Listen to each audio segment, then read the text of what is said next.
नमस्कार। तिरंगा टीवी राजस्थान के लिए मैं चीफ एडिटर रानीदान रावल, मेरे साथ एडिटर हरीश बाटी तथा विशेष सहयोगी श्रवण कुमार बामू। आज पचपदरा विधानसभा क्षेत्र के विधायक मदन जी प्रजापत का आज साक्षात्कार लिया गया, जिसमें उनसे कई प्रश्न पूछे गए। मदन प्रजापत विधायक से प्रश्न पूछने से पहले मैंने सोशल मीडिया पर आम जन से प्रश्न मांगे कि आप मुझे बताएं कि कौन कौन से प्रश्न आपके जहन में है जो विधायक मदन प्रजापत से पूछने चाहिए। उनमें लगभग 500 से अधिक प्रश्न आए, जिन्हें संक्षिप्त करके लगभग 20 प्रश्नों के आसपास मैंने किया और उन प्रश्नों को मैंने माननीय विधायक महोदय से पूछे। लेकिन सोशल मीडिया में जितने मुझे प्रश्न पूछे गए, मैंने मांगे और प्रश्न आए, उनमें सर्वाधिक आए बालोतरा नगर परिषद क्षेत्र में सड़क, पानी तथा सफाई से संबंधित समस्याओं से जुड़े प्रश्न आए। उसके बाद में महत्वपूर्ण प्रश्न पूछा गया अवैध बजरी खनन तथा बजरी के दामों पर बढ़ोतरी के बारे में।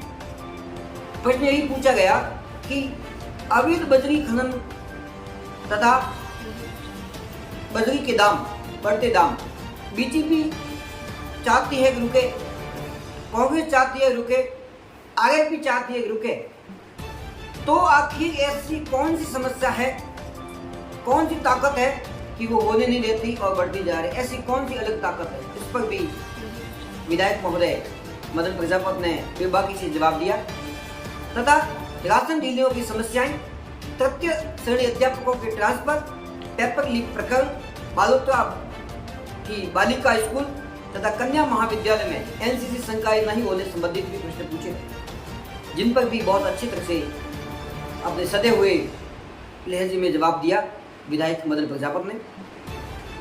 और सोशल मीडिया में लोगों ने मेरे से प्रश्न किए, जो प्रश्न थे बालोतरा में कलेक्टर एसपी कार्यालय कहाँ और कब खुलेगा, इस पर भी प्रजापत ने बिल्कुल सिस्टमेटिक ढंग से कार्य पूर्ण होने तथा कार्य तीव्र गति से चलने का हवाला देते हुए सबको आश्वस्त किया कि अति शीघ्र कार्य पूरा होगा। तथा मदन प्रजापत जब बालोतरा आए, उसी दिन बालोतरा के नया बस स्टैंड के पास में पेट्रोल पंप तथा गैस गोदाम के पास में एक कबाड़ में आग लगी और आग लगने के बाद सभी शहरवासियों का ये एक ही प्रश्न है कि गैस गोदाम को यहाँ से ट्रांसफर किया जाना चाहिए। बालोतरा जो आबादी क्षेत्र में गैस गोदाम है उनको यहाँ से हटाया जाना चाहिए। इस पर भी विधायक मदन प्रजापत ने शानदार जवाब दिया। कहीं ये भी बात छिपी हुई थी कि बालोतरा के लोग इस कबाड़ में आखिर आग क्यों लगी, इस कारणों का भी पता लगाना चाहते हैं, क्योंकि विधायक मदन प्रजापत खुद ने ये स्वीकार किया कि इसमें न तो लाइट का कनेक्शन था और न यहाँ पर कहीं भी अगरबत्ती वगैरह दीपक भी किए जाते थे, तो आखिर किन कारणों से आग लगी, इस पर भी जवाब दिया। तथा उसके बाद में मेवा नगर स्थित लूमनाथी धूना परिसर में गंदे नाले का प्रवाह हो रहा है, उस पर भी जवाब दिया। इनके सब प्रश्नों के जवाब देने के साथ ही प्रमुख रूप से राजनीति से जुड़ा एक प्रश्न था। राहुल गांधी, कांग्रेस के नेता राहुल गांधी की सांसद सदस्यता खत्म होने पर राजनीतिक रूप से भी उन्होंने सदे हुए जवाब से अंदाज में बेबाकी से जवाब दिया। लेकिन इतने सारे प्रश्न पूछे, 500 से अधिक प्रश्न आए थे तथा समय अभाव था। विधायक महोदय मदन प्रजापत को अन्य कार्यों में भी जाना था और पूरे 500 प्रश्न नहीं पूछे जा सके, लेकिन उनमें कुछ प्रश्न महत्वपूर्ण थे, वो भी नहीं पूछे जा सके, जो अगले इंटरव्यू में अवश्य पूछे जाएंगे। जिनमें रिफाइनरी क्षेत्र में दुपहिया वाहन चालकों को बहुत परेशानी होती है, उनको रिफाइनरी क्षेत्र में प्रवेश नहीं दिया जाता, जिसका रिफाइनरी क्षेत्र से बाहर छोड़ना पड़ता है और हर रोज एक दो दुपहिया वाहन गाड़ी चोरी हो जाती है, जिससे वहां पर मजदूर करने आने वाले लोगों को बहुत बड़ी परेशानी होती है। तथा खुद विधायक के निजी जीवन से जुड़े हुए भी कुछ प्रश्न पूछे जाने थे, वो भी नहीं पूछे गए। और जिलों की घोषणा पर कांग्रेस की जीत तथा अशोक गहलोत के वापस सीएम बनने के प्रश्न समय अभाव के कारण पूरे नहीं हो सके। मैं आपको आश्वस्त करता हूं कि अगले साक्षात्कार में अन्य प्रश्न भी इसी आधार पर पूछे जाएंगे तथा आप भी मुझे प्रश्न बताना कि किस हिसाब से कौन से प्रश्न पूछे जाने चाहिए। और आपसे एक मेरा निवेदन रहेगा कि मैं आपके लिए इतनी मेहनत कर रहा हूँ, तिरंगा टीवी राजस्थान में न्यूज़ चैनल शुरू किया है और हर जगह जा रहा हूँ, तो आपको नई सूचनाएं दूंगा, समाचार दूंगा, नई नई ऐतिहासिक जानकारियाँ भी दूंगा। आपसे विनम्र निवेदन रहेगा कि अभी आप देखेंगे माननीय मदन प्रजापति ने इंटरव्यू में क्या कहा, लेकिन उससे पहले आपसे निवेदन है कि 5 सेकंड में आप इस चैनल को सब्सक्राइब करो, लाइक करो और कमेंट्स करो कि आप क्या चाहते हैं, आपको कैसा लगा। 1 मिनट आप करिए प्लीज़, आपने सब्सक्राइब करिए, फिर देखिए मदन प्रजापति का ये साक्षात्कार। धन्यवाद। सर्वप्रथम मैं तिरंगा टीवी राजस्थान गुरुजी की पत्रिका तथा बालोतरा की पूरी जनता के तरफ से माननीय विधायक साहब मदन जी प्रजापति का बहुत बहुत हार्दिक स्वागत अभिनंदन करना चाहूँगा। बहुत बहुत हार्दिक शुभकामनाएं और धन्यवाद कि आपने इतनी बड़ी तपस्या करके बालोतरा को जिला बनाया। और मैंने देखा तो लोगों को पूछा सोशल मीडिया पे कि मैं मदन जी प्रजापति भाई साहब का इंटरव्यू लेने जा रहा हूँ, तो आपकी तरफ से, आम जनता की तरफ से कोई प्रश्न हो तो मुझे बताएं। तो ये प्रश्न मेरी तरफ से नहीं है, आम जनता ने जो मुझे बताए वो मैं आपको पूछ रहा हूँ। पहली बात तो लोगों ने यह कहा कि आपने जो चांदी के जूते नहीं पहने और सिर पर उठाए और रथ का भी त्याग किया, इसके लिए बहुत बहुत लोगों ने आपकी सराहना की है। और दूसरी बात, प्रमुख रूप से बालोतरा की सबसे बड़ी समस्या आ रही है पानी की। पानी की समस्या कई वार्डों में बहुत ज़्यादा आ रहा है, कई वार्डों में बिल्कुल आ ही नहीं रहा है। इस समस्या के बारे में आपका क्या कहना है? पहले तो जिले के लिए सबको बधाई कि अपने 40 सालों से पुरानी मांग, हर व्यक्ति का भला हो गया, हर कौम का, हर गांव का, ये कोई किसी पार्टी विशेष के लिए नहीं, सबका भला हुआ है। इसलिए मैं सबको बधाई देता हूं कि अपनी जो उम्मीद थी वो पूरी हुई।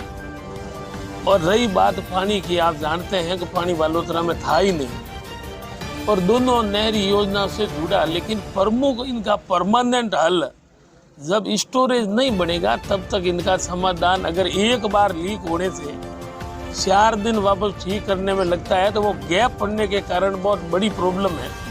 और 2 बालोतरा में एसआर टंकियों की जरूरत है, क्योंकि आबादी पहले और आज रिफाइनरी के कारण बहुत बड़ा एरिया बढ़ा है और बढ़ने के कारण 2 एसआर बड़ी टंकियां और एक स्टोरेज बनेगा, तब इनका परमानेंट हल होगा। बहुत अच्छी बात कही आपने।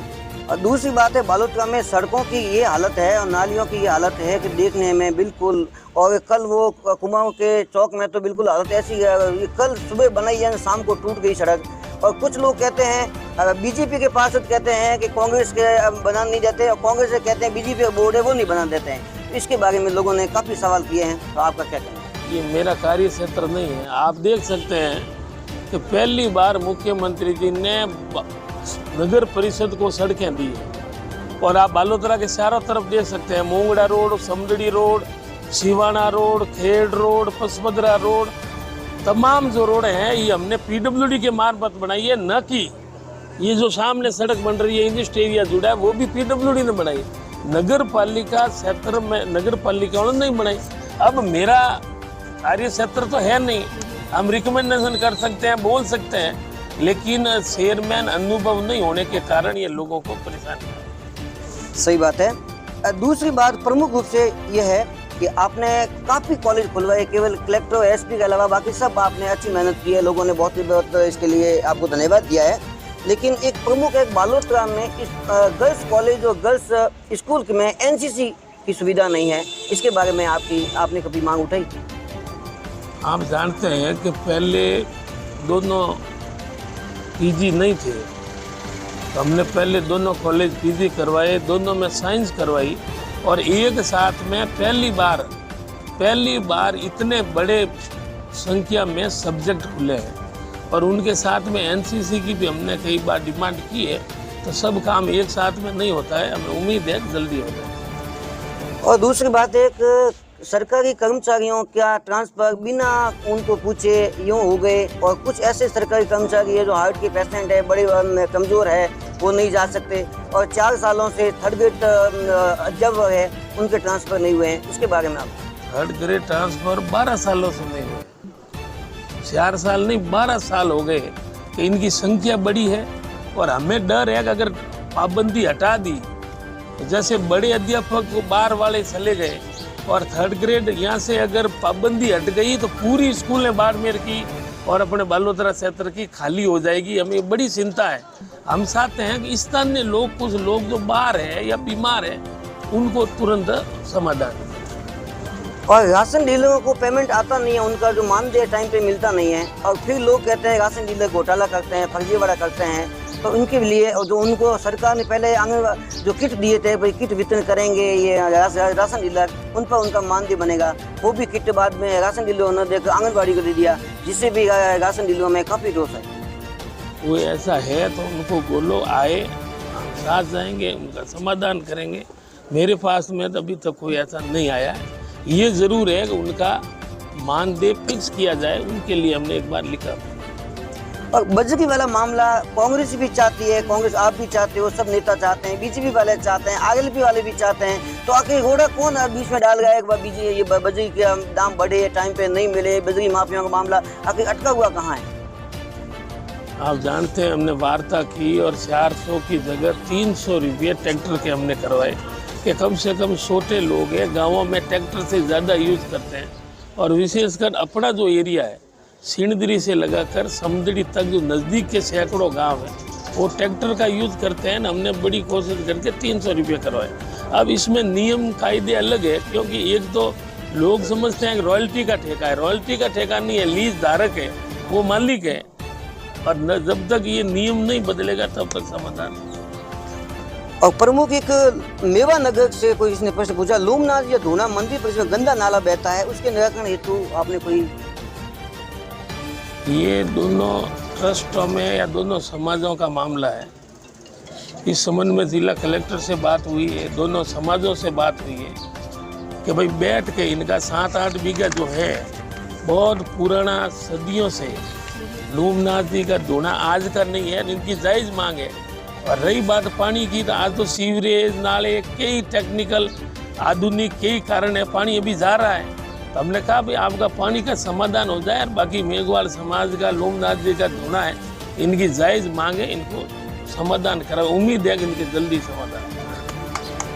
और जैसे अभी आग लगी थी गैस गोदाम और पेट्रोल पंप के बीच में, मतलब इससे लोगों में काफ़ी अफरा तफरी मची, तो लोग चाहते हैं गैस गोदाम और बकरा मंडी है जो शहर से बाहर स्थापित हो, इसके बारे में भी आपने कोई मांग उठाई या आपका क्या विचार इस पर? देखो, बकरा मंडी तो यहाँ है नहीं, और बकरा मंडी गैस गोदाम का तो कोई लेना देना नहीं।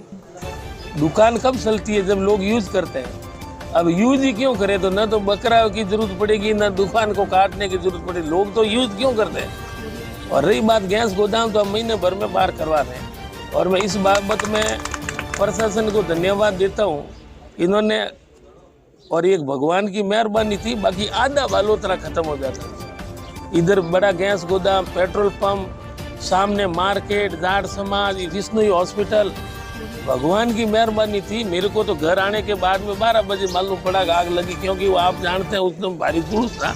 लेकिन प्रशासन ने बड़ी, मतलब मैं क्या करूं, उसको धन्यवाद देता हूं कि उन्होंने जल्द आग के ऊपर पाबंदी लगा दी। आग क्यों लगी, कैसे लगी, वो तो भगवान जाने, हम जांच करवा रहे हैं। इतनी बड़ी मतलब सुनसान जगह, कोई बिजली कनेक्शन नहीं, कोई निवास नहीं, एक गोदाम है कबाड़ का, उसमें आग लगने से बहुत बड़ा हादसा हो जाता।